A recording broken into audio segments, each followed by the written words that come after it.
আসসালামু আলাইকুম। নগদের পিন পরিবর্তন করবেন কিভাবে, এই ভিডিওর মাধ্যমে আমি আপনাদেরকে সহজ মাধ্যমে দেখিয়ে দেব। নগদের পিন পরিবর্তন করার জন্য আমাদের অনেক সময় এনআইডি কার্ডের তথ্য দেওয়ার প্রয়োজন হয়। বন্ধুরা, আজকে যে মাধ্যমটা দেখাবো কোনো প্রকার এনআইডি কার্ডের প্রয়োজন নাই, কোনো প্রকার কোনো তথ্যের কোনো প্রয়োজন নাই। একটা সিম্পল বিষয় কিন্তু আপনাদের নগদের পিন পরিবর্তন করবেন কিভাবে করবেন, আর তার জন্য অবশ্যই আপনারা এই সম্পূর্ণ ভিডিও দেখতে হবে এবং আমরা নগদ অ্যাপস দিয়ে কিন্তু আমাদের নগদ পিনটা পরিবর্তন করব। তাহলে চলুন আমার এই ভিডিওটি শুরু করা যাক। আমাকে উৎসাহিত করার জন্য ভিডিওতে লাইক দিয়ে দাও, আর চ্যানেলে নতুন দর্শক হয়ে থাকলে চ্যানেলটা এখনই সাবস্ক্রাইব করে দাও। বন্ধুরা, আপনারা আমার মোবাইল স্ক্রিনে লক্ষ্য করেন। তোমাদের নগদের পিনটা চেঞ্জ করার জন্য তোমাদের যে নগদ অ্যাপ্লিকেশনটা রয়েছে সেই অ্যাপ্লিকেশনটা ডাউনলোড করা না থাকলে অবশ্যই এখান থেকে ডাউনলোড করে নেবে। তারপর তোমাদের নগদের যে পিনটা রয়েছে বর্তমানে এই পিনটা দিয়ে এখানে লগ ইন করে নেবে। তারপর দেখতে পারবে একদম ডাইন সাইডে 3 লাইন একটা আইকন রয়েছে, তোমরা এই 3 লাইন আইকনে এখানে ক্লিক করবে।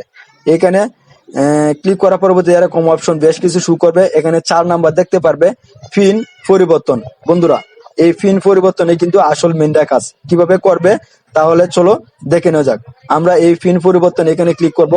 উপরে যে দেখতে পাচ্ছেন বর্তমান পিন, আমাদের যে বর্তমান যে নগদের পিনটা রয়েছে, আমরা এখান থেকে বর্তমান যে পিনটা বর্তমান পিনটা এখান থেকে দিয়ে নেব। কেমন আমাদের যে পিনটা রয়েছে এনে দেওয়ার পরবর্তীতে নিচে দেখতে পাবে নতুন পিন।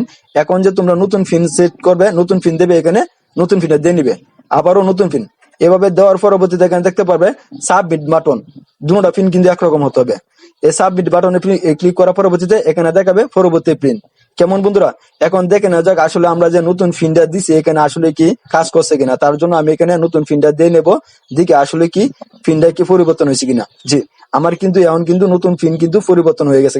বন্ধুরা, চাইলে কিন্তু তোমরা 1 মিনিটের ভিতরে কিন্তু নগদ অ্যাপস থেকে এইভাবে পিন পরিবর্তন করতে পারবে। বন্ধুরা, যদি ভিডিও থেকে যদি বিন্দুর মাত্র উপকৃত হয়ে থাকো ভিডিওতে লাইক দাও, আর কোনো প্রকার ভিডিওটা বুঝতে সমস্যা হলে অবশ্যই কমেন্টে জানিয়ে দাও, আর নতুন হয়ে থাকলে অবশ্যই চ্যানেলটা এখনই সাবস্ক্রাইব করে দাও।